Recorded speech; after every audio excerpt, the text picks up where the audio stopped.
Welcome to the Win-Win Evangelism podcast. My name's Tina Waldrom, and today I'm speaking with Matt Gorton from Quiz Worx, and he has a puppet for Jesus, and this is going to be an exciting and very funny interview. Welcome to you, Matt. Thanks so much, Tina. Great to be here. It is great to have you along. So tell us about Quiz Worx, because the puppets are involved. How did this start? And I'm also anticipating that Scruff the puppet is going to make an appearance today on the show. So it's going to be very funny. Yeah, look, that's right. He's not here yet, but I should just apologise already for anything he says. I take no responsibility for. So Quiz Worx, we exist to share Jesus with kids everywhere, and we do that primarily in state schools in New South Wales and Queensland, as well as private schools throughout Australia and churches. Puppets are a very big part of what Quiz Worx is known for, and we also, over COVID, started creating lots of online resources as well. Amazing. So how did it actually start? Like, not everybody's into puppets. I know a little bit about what you do, and it's extremely funny, but I am just not the puppet. I don't think I would be good with puppets, but you must be a very funny person. How did it even start? Yeah, well, my boys don't think I'm very funny, but we'll ignore that part. Yeah, Quiz Worx started with myself and a mate we'd both just started doing some puppets. I also wasn't into puppets growing up, never really liked them all that much, but one Saturday afternoon I went along to a puppetry workshop run by a group called Logos Store. They were only just starting off back then too, and I only went because there was nothing else to do. I was sitting at home, I was in my early 20s, and I was a bit bored. My church had these people come to do a puppet workshop. I went down to it and loved it. Our youth minister at the time made me a puppet, made me the first Scruff, who we will meet in just a moment. And I started doing some shows with him in schools. And then after a few years of doing that, he went off to Bible college, changed churches, and started pointing people to me and my mate Simon. That was back in about 98. And that's when Quiz Worx started. And since then, Quiz Worx has done thousands and thousands of shows throughout Australia, a little bit into New Zealand, and now online around the world. Incredible. And thousands is really, you're being very conservative there, because almost 800,000 people have heard about Jesus through what you do. So it's quite extraordinary how God has taken what you're doing and is using it, in our nation and others, which is wonderful. So Humour is amazing. But first of all, let's talk to Scruff. I want to talk to Scruff, and how does he even feel about being on a podcast episode? Yeah, he's very shy. He's very shy. Scruff, you're there? Here I am. Hey, Scruff, this is Tina. Oh, hi, Tina. I'm Scruff the dog. Yeah. Do you like chocolate-coated bones too? Well, I do like chocolate-coated things, for sure.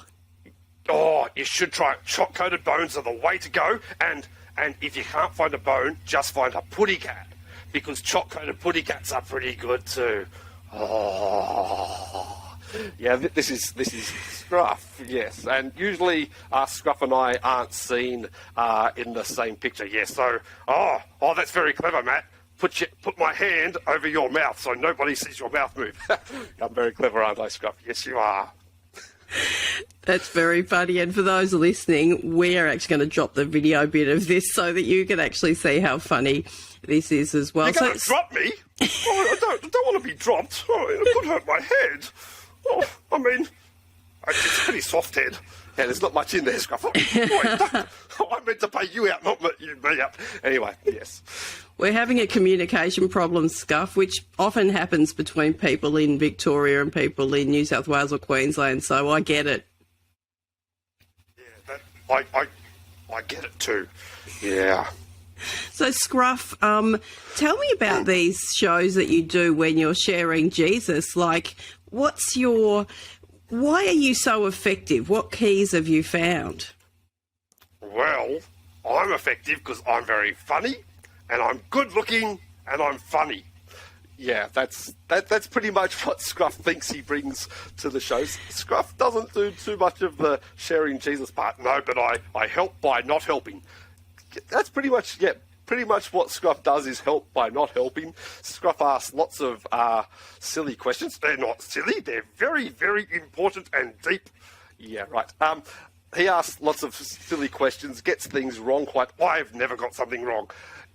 You get things wrong quite a lot, Scruff. That one time when I thought I got something wrong, and then it turned out I didn't get it wrong. So, yeah, there was that one time. Yeah, anyway, Scruff gets things wrong, and that helps us tell kids about the true message of the Bible and share Jesus with them. Hey, can we tell a story? I don't know. Should we ask Tina if we can tell a story? Yeah, can we tell a story, Tina? Look, I feel like I can't say no because you are so cute and so funny. So tell me the story before I ask Matt some other questions where you can't interrupt and answer, Scruff. Oh, that's going to be boring. Anyway, once everybody knows, as soon as I leave, turn off the podcast because it's going to be boring. Matt is boring. Yeah, thanks, Scruff. This is actually a story that I'm going to tell and you're just going to join in. Oh, okay. I'll just get some pictures. Right, what story are you going to tell, Matt? I thought I might tell Molly and the Good Shepherd. Ooh, this looks good. Right, here we go. There once was a shepherd, and he was a good shepherd who had lots of sheep. There's not lots of sheep. There's hardly any sheep. Just use your imagination, Scruff. Okay. Now, even though he had lots of sheep, he knew each one by its name. Oh, can I name them? Okay. Yeah. There's Fluffy. Yeah, good. And Fluffy 1. And Fluffy 2. And Fluffy 3. What about Molly? The story's called Molly and the Good Shepherd. All right, okay. That can be Molly with the bow. Okay, and Molly. Now, the Good Shepherd, he cared for his sheep. And each day he would lead his sheep out over the hills to find some nice green grass to eat and some nice fresh water to drink. Oh, what a good shepherd. But one day, as the shepherd was leading the sheep, Molly saw another path. Oh, yeah, go down the other path, Molly. That looks like fun. Well, the problem was this other path, it could lead to danger. Oh, maybe that's not so good. And it was not the way the Good Shepherd was going.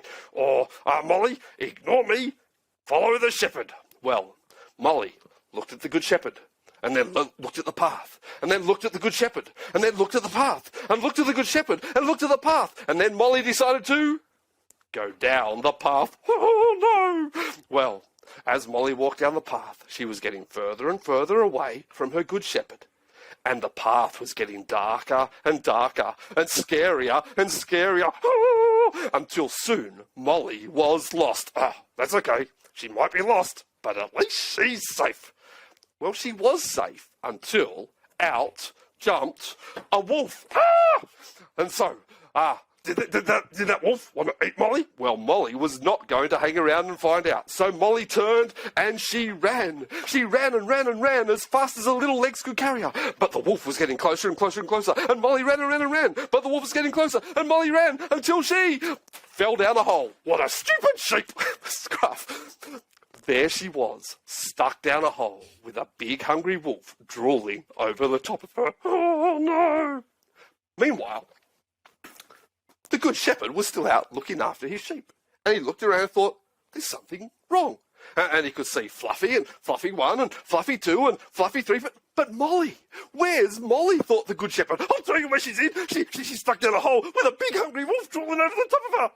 Well, the Good Shepherd thought, Molly's ignored me. She's rejected me. She has wandered away from me. What should I do? I'll tell you what he's going to do. He's going to say, well, too bad, Molly. You ignored me, so I'm going to ignore you and leave you. Well, that's what you might do, Scruff.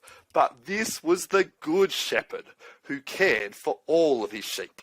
So what he did was he put all the other sheep safely into their sheep pen, and then he went out to look for Molly. He walked up hills and down hills and round bends and across streams. Oh, Molly, hurry up! Until he heard a little baa, baa. And he knew that it was Molly. Yes, and he knew that she was in trouble. So the good shepherd started to run towards where Molly was. But no, you shouldn't do that.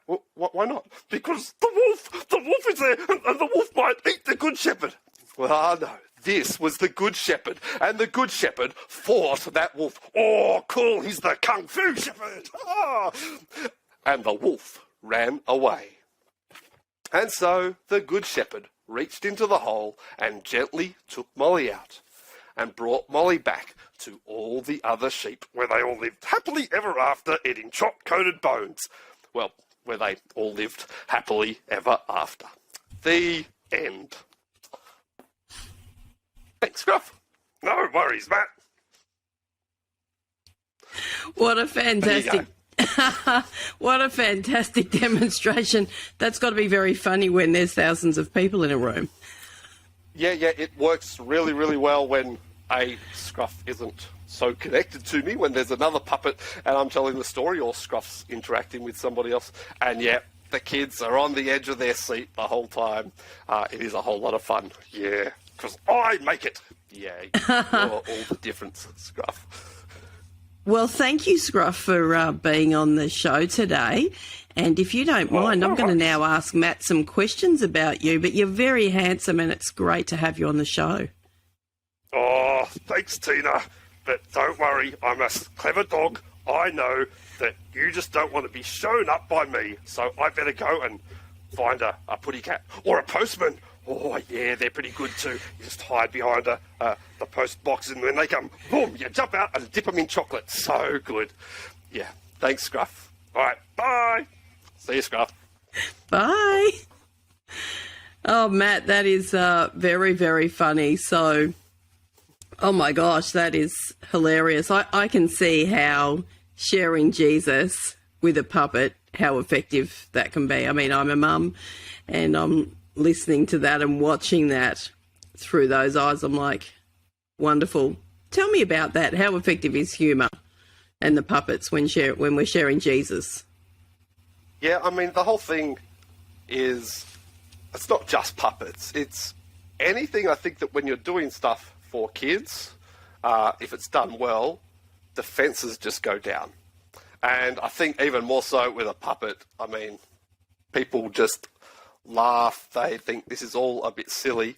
And so people will then listen as you share, silliness, share that it's okay to be a bit silly. That's a good thing. I think God's made us to enjoy humour.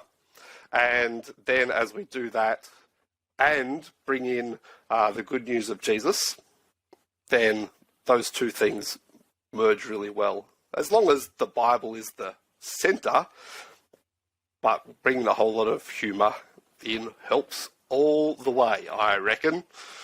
Yeah, absolutely. And I guess there's a transition, isn't there, when you're telling those stories and then you are wanting to talk more about Jesus. Tell us about that sensitivity that you think it takes to kind of, because you don't want people to feel like, oh, it's all fun and then I'm just going to drop in this Jesus stuff. And that's kind of, I know that that's not what you do, but how sensitive and how have you grown in that area yourself?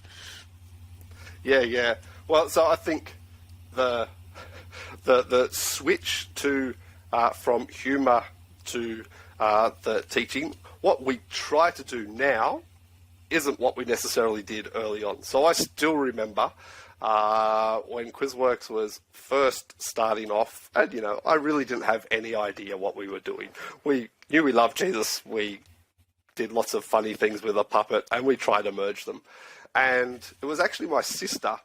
We were doing, I don't know whether you know the Jungle Doctor stories, where there's a wall that appears in the middle of the jungle and they're trying to get through and they can't So we did an adaptation of that where Scruff wanted to get to the other side because he needed to go to the bathroom. But we imagined that there was a wall down the middle, and he tried all these different ways. He tries running through with a helmet on and smacks his head, and he tries going into a rocket and digging underneath and jumping over the top, and sends the person out the front, try to go around the wall, but get so far that they can't talk to each other, and he'd call them on the mobile phone.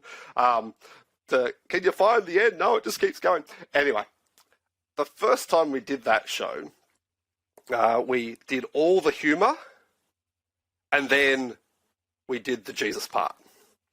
And my sister was actually watching that, and she just said to me, yeah, you were really, really engaging while you were doing the funny stuff, and then it became, now we're being boring and serious, and so people stopped listening. And so we didn't throw out that show. We kept that show, but kept interjecting all the way. There was the humour part.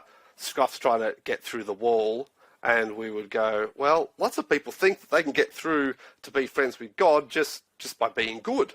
Well, being good's great, but it doesn't get us through the wall that's separating us from God. And then Scruff tries another way. Oh, and then other people think that maybe the way you get through is to go along to church. And going along to church, that's a great thing, but it doesn't get us through the wall just by itself. And then Scruff tries something. And so each time there was humour mixed with the teaching. And so there was never any moments of like, oh, yeah, now we're getting to the boring part. So I still remember that. I reckon that was probably in, 98 or 99 that that was pointed out to me.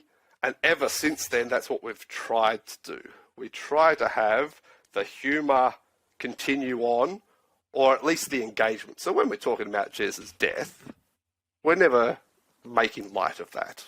We're never making people laugh, but we're still seeking to be as engaging as possible, and the puppet is still engaged throughout all of that. So, for example, that story that I just told, The Molly and the Good Shepherd, that is actually part of a show called God is Great. And we start pretty much all of our shows with a 2-puppet intro, and then the upfront person comes out and says, hi, for me, hi, I'm Matt, and today we're going to see from the Bible that God is great. So we, very, very early on, we're not trying to trick people into why we're there.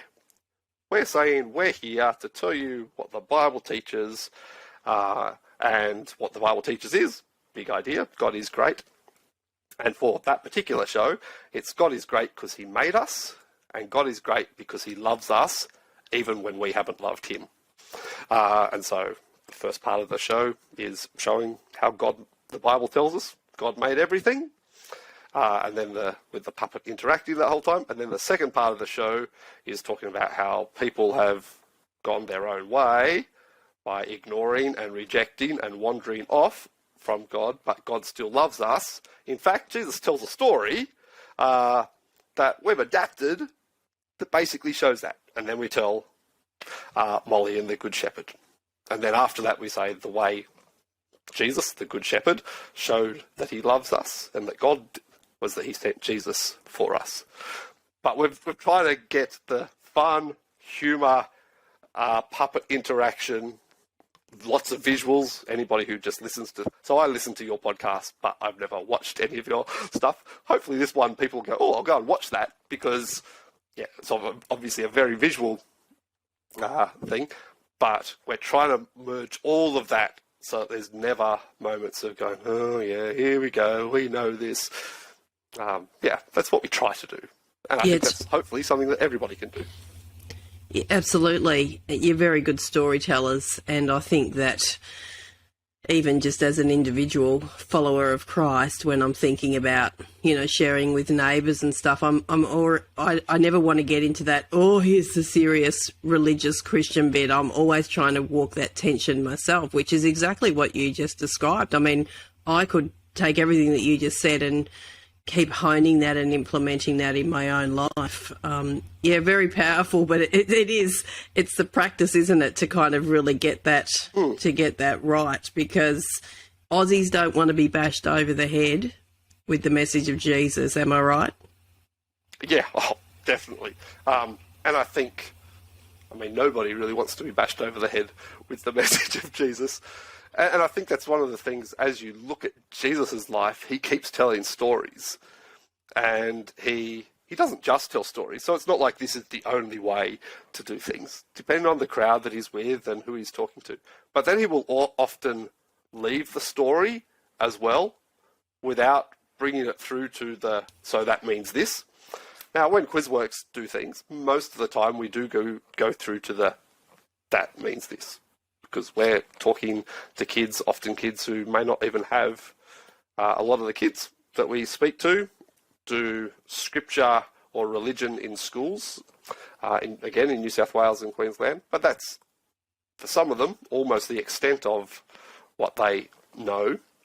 So we're trying to make it as clear as possible, but also with a story like that, it's actually very easy to then you could just ask a question. You could tell a similar story to your neighbour, with or without pictures, and then go, so what do you think? What's this trying to teach? And then fairly easily, I think, bring that through to us and God and point them to, wow, imagine being loved that much, that even when you've ignored and rejected and wandered away from somebody, he's going to come out and look for you and fight for you and bring you back. That's the message of the Bible. Yeah, absolutely. So you've been at this for many years now. Do you think that there's even a greater place for the narrative, for the story now in the culture and knowing where we're at? Yes. Yeah. Again, when you go back and go, well, Jesus told them 2,000 years ago. So there's I think it's always been there. But I think certainly now, telling stories that can help explain or illustrate the theological truths of the Bible are super important, because a lot of people don't have that theological language anymore. And we can all feel, so as I train the interns that we have at Quiz Worx, and whenever I'm doing any storytelling training or kids talk writing training or whatever, I keep going tension, tension, tension, emotion, emotion, tension, tension. And I think, yeah, when there is a story, we enter that story. And so if we can do that and we get the people going, oh, if you're feeling for poor old Molly, and then you go, actually, that's what the Bible says of us and God. Even if they're not happy with that, they can still go, oh, but gee, it would be good if that were true. And I think that's a way to get them starting thinking, oh, maybe I'll look into this a little bit more. Yeah, absolutely. Because what you're talking about is trying to get people to engage with their emotions, to actually not just cognitively understand what you're saying, but to actually feel what is going on. Yeah, and that's, as I write shows, as I edit shows, as I edit other people's material, that's always what and it's not just me editing. Some of the time my shows get sent to other people in Quiz Worx, and they'll go, yeah, I'm not really feeling it, which is pretty funny because I'm not particularly a feely person. Like, I'm just not. But there is, when I'm telling a story, I want to feel it, and I want my audience to feel it, because that's the best way. That's the way stories work. Yeah. Yeah, really good. So what's the number one thing that you love about Scruff that really makes him work? What makes him work for you? For Scruff particularly, it is, he just doesn't think before he speaks. So whatever pops in his head, that's what comes out. And I enjoy that because I think that's what I think I've trained myself not to do that quite so much, but there is an element of that's who I am. And if you watch kids' reactions to him, they are just, I think they're going, that's what I was thinking, or you're so dumb. I can't believe you thought that. Either one, but he's always getting a reaction. And so again, Quiz Worx has now a whole lot of puppets. Each person has a different puppet that they work with. And yeah, we're constantly working on the character of each person's puppet so that, yeah, you don't have to think about what they're going to say. That's hilarious. Well, I'm going to drop all the links to Quiz Worx and videos so that people can watch those and see more of Scruff and other things that you do. But I'm wondering whether I might be able to just thank Scruff for being with us today, and whether he might like to say a farewell and maybe encourage people to be able to share Jesus like he does. Oh dear. Oh, I'll just see if Scruff, you're still there. Yeah, you just dumped me on the floor, which wasn't very nice, Matt. No, I'm sorry about that, Scruff. There you go, you're back. Yeah, I'm back. See, I told you, Tina, it was going to be boring once I left, wasn't it? Thanks, Scruff. No worries. It was. So what am I meant to do? Well, Scruff, I wanted to thank you for being on the show today, but I'm wondering whether you might just encourage the listeners to keep sharing Jesus and to be just as effective as you are. Oh, wow. Okay. I know how they could listen to Win, Win, Win. Yep, but it's almost the songs. Maybe you can get me to replace your intro music and I could sing it from now on. Yeah, Scruff, I don't think that's what Tina was asking. I've forgotten what she was asking. I think she wants to encourage people to be creative as they share Jesus. Oh, yes. Be creative as you what? As you share Jesus with people everywhere. With people everywhere. How was that, Matt? Yeah, Scruff. As I said, he's not all that helpful. Oi, I'm literally right here. I can hear you, and I can see you with my ping pong balls. Yes. Please do be creative as you share Jesus, and you can always use Quiz Worx. Yep. Well, you can use Quiz Worx. Look us up on. Well, yeah, you're going to drop something into something so that people can find us. Is that right, Tina? That's right. We're going to drop everything in the show notes for you today. So, Matt and Scruff, thank you very much. No, wait, are you crying, Tina? It almost looks like you're crying. Oh, dear. Oh, dear. I am. I'm crying with laughter. Oh, that's better than the other crying that I often make. Yeah, that's usually me that you're making cry stuff. Yeah. Sorry about that, man. Yep. Thanks, everyone. See ya. Bye.